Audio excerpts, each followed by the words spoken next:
Good evening. This is Hotline 21.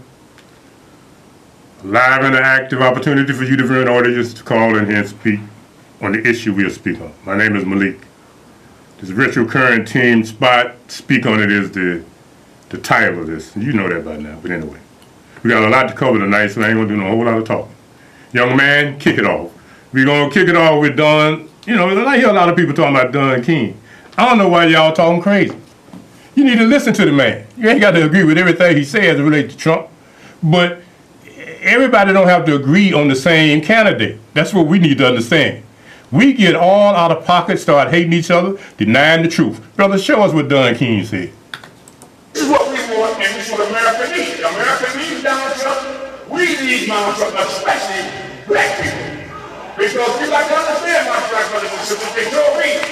All right, that's enough of that. Sound too country. He sounds so country we can't understand it. Y'all get the drift because by now you already know it. But what Donald Trump was saying, he was talking about the traditional Negro and how, I know y'all don't like it, but it's the truth. How we need certain things, certain personalities. We need to know our place. And basically what Don King was saying, and you got to remember who Don King is. Don King is just what we saw. I ain't gonna call no names and all of that because we ain't here to signify. But don't get mad at the dude because the dude's over there cracking. So I think what most people got mad about is that he had the audacity to use the word Negro, and then he kept referring to the N-word, and then he messed around and let the N-word slip out. Then y'all mad. But hell, Obama, at that last thing he had at the White House, he had some comedian up there, and what did he do? He introduced Obama not as the N-word, but as the other piece of that. So let's look at what the issues are. Because in the end, everybody got to decide who they want for themselves. But I just thought it was sort of comical to the degree that Don King went out there and people started reacting. I don't know what you're reacting for because he ain't said nothing that wasn't true. Okay, we need Donald Trump. I don't know if we need him or not. You know, I ain't going to get into all that. But I am saying this. What Don King said, for the most part, that was a little bit of a truth in it because of the dependency of the Negro on those type of people. Just need to deal with it. Choose who you want to choose, but don't deny that you used to having a master. And everybody's choosing a master. You won't miss master. Some other people won't miss the master. Brother, show us Obama. Now this is the part that really blew me. Yeah, you know, let me hear him. Don't just watch us walk off into the sunset now. Get people registered to vote. If you care about our legacy, realize everything we stand for is at stake. All the progress we've made is at stake in this election. My name may not be on the ballot, but our progress is on the ballot. Tolerance is on the ballot. Democracy is on the ballot. Justice is on the ballot. Good schools are on the ballot. Ending mass incarceration, that's on the ballot right now. And there is one candidate who will advance those things. And there's another candidate whose defining principle, the central theme of his candidacy, is opposition to all that we've done. All right, cut it off. Now, that's the president, and one of the things some other people saying, and I agree with them. The president sort of, I think he was sort of tripping a little bit. I think he sort of got confused. I mean, it ain't about him. It really ain't. But he is concerned about his legacy. And in a minute, I'm doing these things like this, and then we coming back to the callers. And I see y'all waiting, and I appreciate that. But now, play the piece with Minister Farrakhan talking about his legacy.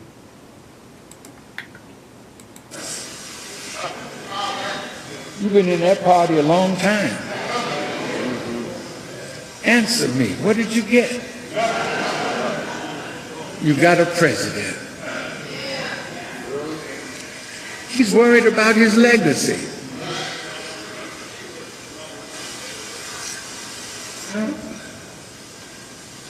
You want Hillary to get in to protect your legacy because Trump said the minute he get in, he's going to reverse the Affordable Care Act. Because that's your signature achievement. To show you how hateful the enemy is, he hates that you achieve. Well, it looks like we're losing this. What you did achieve. All right, let's discontinue that. Now, I don't know what happened there, but what Farrakhan ended up saying is that the legacy is in the streets. And I think it was a very good, important piece. So if you can find that back and it's not going crazy. Because the legacy is all of this insanity with the police. All of these other people that might have gotten some and maybe others didn't. So you all can find it for yourself, but we're talking about his legacy. That's important because his legacy is important, but justice is more important right now. And we're going to get to what happened in Tulsa. We're going to get to what happened in North Carolina. Yes, we are. All right, caller, speak on it. Caller? I thought we had a call. Do we have a call? Dr. Malik. Yes, sir. I want to say it real simple. If somebody finds something offensive, it have a double meaning, and somebody trying to turn the word around and trying to make it something good and it's not, don't use it. It's just that simple, all right? Just like down on Halsted around a little bit going further back south there, some people call it Jewtown. Some of my Jewish friends don't like it. I refer to it as Maxwell Street. A lot of black folks call it that, but I don't call it that because they get offensive. There's certain derogatory terms that gay people, some gay people don't like it. Some people may use the word queered, all right? But some people it may be all right with some people, with other people it don't. It's just real simple. Don't use the word. Now, talking about Trump. Now, if I'm lying about something, you stop me dead in my track, all right? When you have a former president that happens to be a Republican, George W. Bush, saying he's not going to vote for Trump, and you have a U.S. Supreme Court justice saying something negative about a person running for president, and you have some other people probably prominent in the Republican Party speaking negative about the nominee, that tell you something right then and there. Yeah. You understand where I'm coming from? Yeah. And that's the bottom line. I'm not going to tell you who to vote for. Right. But you got something between your two ears, you better think. That's true. all I'm going to say. And you're absolutely right. Sure that. I think what's happening here, and I think as we get closer to election day, I'm not hearing the type of urgency in the street. I'm not hearing the type of excitement. So tonight, since we only got one other show, so tonight I want to sort of like fan the fire a little bit. You come at me. Now, the reason is we can't take this for granted, regardless of your candidate. What you can't do is nothing. And the president is right. You got to vote, period. All of that talking, all of this, all of that, in the end, whoever you vote for is your business. But you cannot sit back and say it don't matter. Because if you sit back and you say it don't matter, then when it does matter, you have nothing to say. All right, see, can you get Farrakhan's commentary, part of that anyway, while we doing this with the next caller? Because I want people to hear how Minister Farrakhan tied in the streets of Chicago as it relates to that legacy. And then he talked about how the president might be able, after he get out of office, to do sort of like Jimmy Carter and actually do a little bit more than he was able to do in office. But caller, speak on it. Yeah, how you doing, Don? Fine, how you doing, James? Okay, you know the media, right? Mm-hmm. Now, they don't want the terrorists take the United States, right? Mm-hmm. The terrorists are sitting back and letting the United States killing their own people in the United States. And what happened to us go home, and I think the media always come out divided, and then they ain't gonna stop dividing, they're gonna keep it happening, Doc, and God got the last word. Yeah, and you're right, and I appreciate you calling, James, and I tell you something. I think that at some point in the near future, somebody on a national level has got to make it very clear to thugs with badges that if you continue to shoot innocent people just because you think you can, that there is a consequence. Now what happened in Tulsa, okay, now they've already charged the woman, which is whatever it is. I ain't gonna talk about what's good and bad, but at least it was quick action. And maybe if they would charge these people quickly when they do this, instead of giving them paid administrative leave, then maybe the police wouldn't be so quick to kill you just because you look like a big bad dude from the sky. What a shame. See, can you get some clarity on this here? The minute he get in, Forget about it. he's going to reverse I'll tell you what you need the to do. Affordable Care Act. It's important to me as it that's relates your to that. Cut it off. signature. As it relates to me, because you know, sometimes some things ain't meant to be. But I didn't want to be running my mouth as it relates to the president's legacy, because the minister had made a very good correlation between how it could turn around, and that's what I want to talk about. It ain't over yet, y'all. The president might still be able to get some of us to think that he ain't scared to identify or help Negroes. I'm hoping for the best. All right, are there any other callers? All right, now let's get to this other thing. You know, the situation down in Oklahoma, where the officer somehow or another made a bad decision and the man lost his life. You know, I think it might have passed because Tulsa didn't seem to go up. And now that they have charged the officer, and it created a real ugly feeling for me when they said that her husband was possibly in that helicopter. And then when I heard them in the helicopter talking, and then I see that they say, man, taser.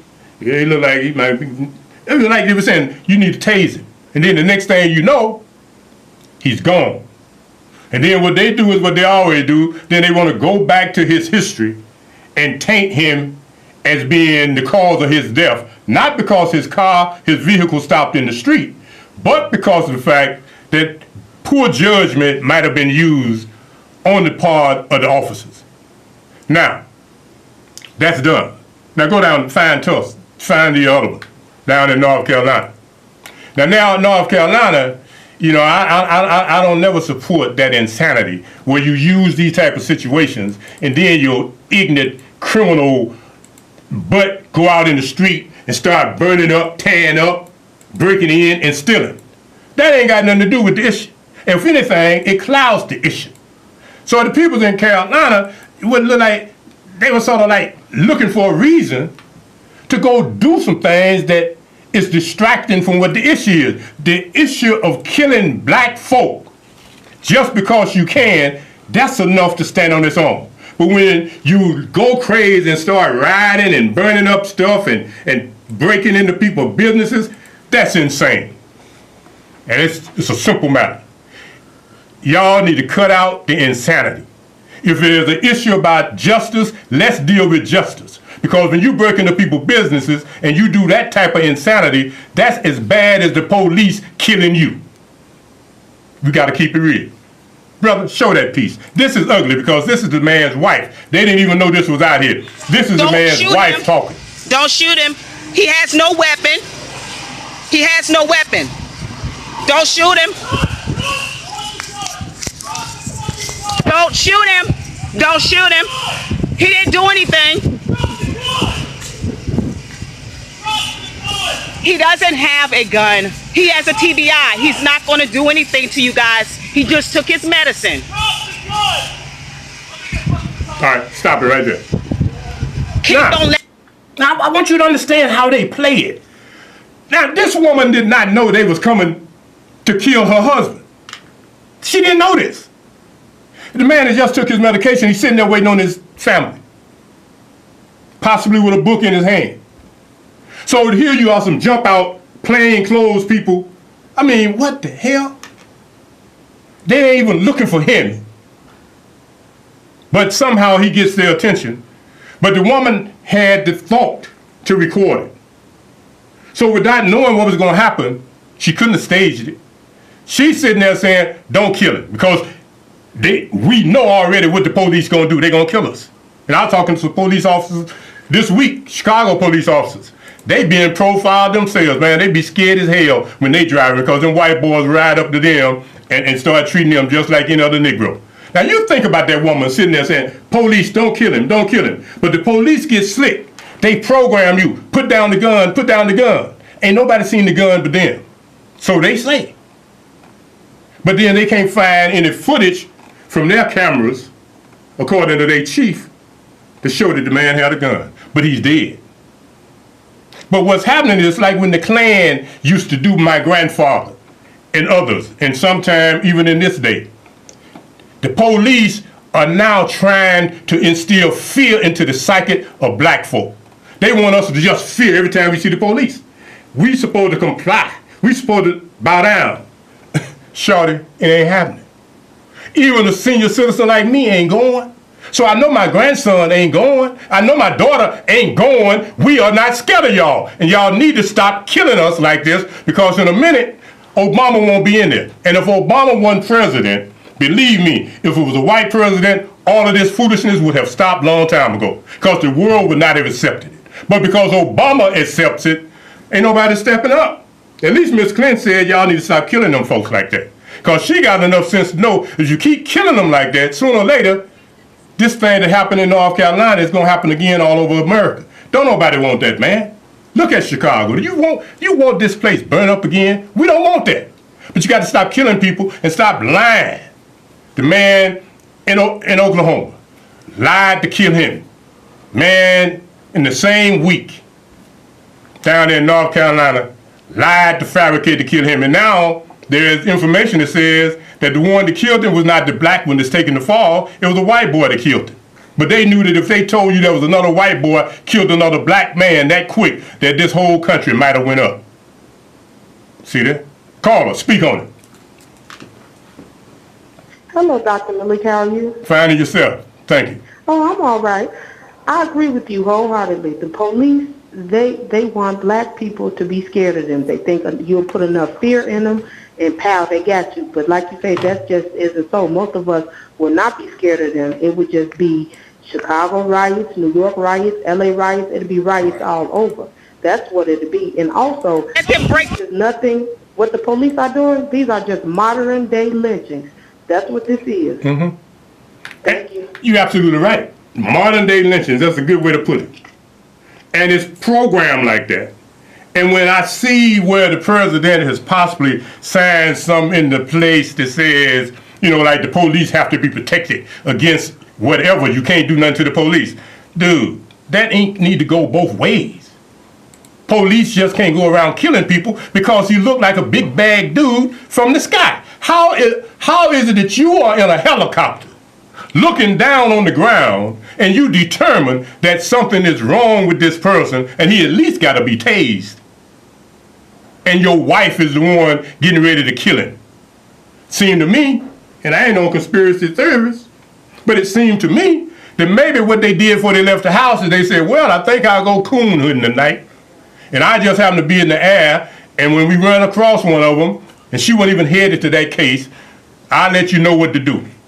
But what happened is, she did too much. All right, caller, is there another call? Dr. Malik, yes, I'm sir. a student of history. If you remember, what really changed the civil rights movement was modern technology, the cameras.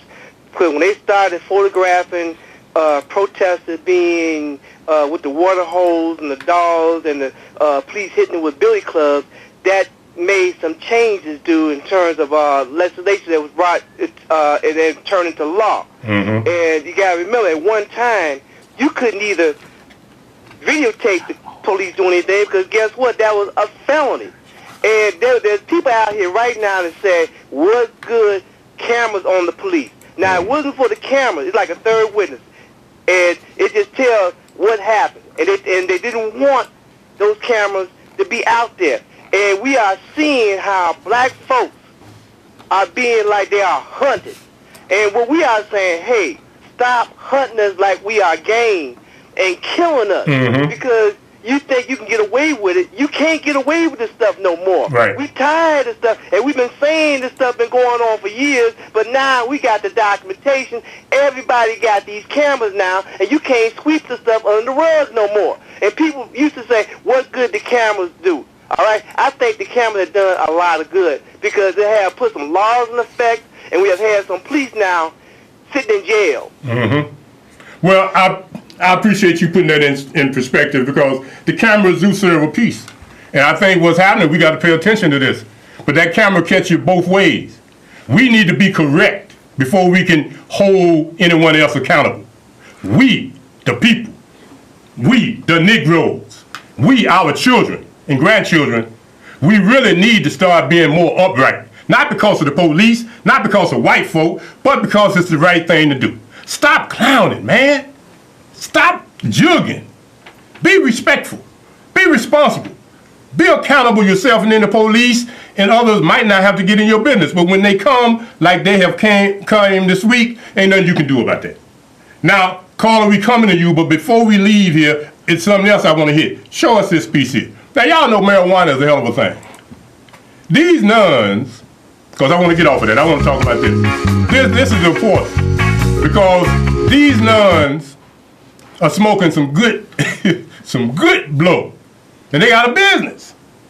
But the truth is, that's only in that area. That's recreational. That ain't medical marijuana. Now, see, can you find the one with the black folk? Now, black folks still going to jail for a nickel bag. But the biggest growing business in America now in the immediate future is marijuana, y'all. They project that the sale of marijuana, the business side of it, will generate more than $150 billion in the next year or so. But once again, black folks try to sell it and get a case, white folks sell it and become multi-billionaires. You see? Black folks want to be a police officer, but they somehow or another tell you that if you're 21 and you black and you got 2 years of college, you just cannot be allowed to be a police officer in Chicago. But let me tell you something. Let me tell you something. In Chicago, don't know white boys and girls and Hispanic boys and girls we see down there that Harambe man you looking out for, that ain't got no job? While they're in the academy, they will make about $48,000 a year. Then they'll come out into the street. And if they don't kill a Negro and get caught on camera, after that year, that 48 runs up to $72,000 a year. And then in the next few years, they'll be making over $100,000 a year. That's one of the best jobs in this country. So instead of us telling our people to go to school for this and that, we should be trying to get all of our 21-year-olds to go to get to a junior college, get 2 years of college, and become a police officer. Because that's some good money. But right now, white folks ain't got no jobs in their area, so they getting their kids to be cops, and they come in our neighborhood scared, and now we got this mess. Don't make no sense. I'm going to leave that alone, y'all, and let's get some of these callers. You get my drift. Caller, speak on it. All right, caller. They forgetting to me. You know what, Doc? It seems like... All right, speak up a little bit, Ray. Okay, every 4 years, we get amnesia. Black people, Hispanics, and I'm going to tell you why. We go and vote in every one of us that hasn't done anything for us. That's from the alderman, everybody, to the mayor. Every time somebody gets shot, all they do is change police commissioners and get a new board. We gotta, when we vote, we gotta vote for us. We gotta vote for us, our people. Because the one at the top right now, all he's looking for is them rich people downtown, and we don't get any construction jobs. We don't get any, our businesses don't get any construction jobs or anything. I hear you, and thanks. Now, why the young man is trying to find this? All right, caller, speak on it.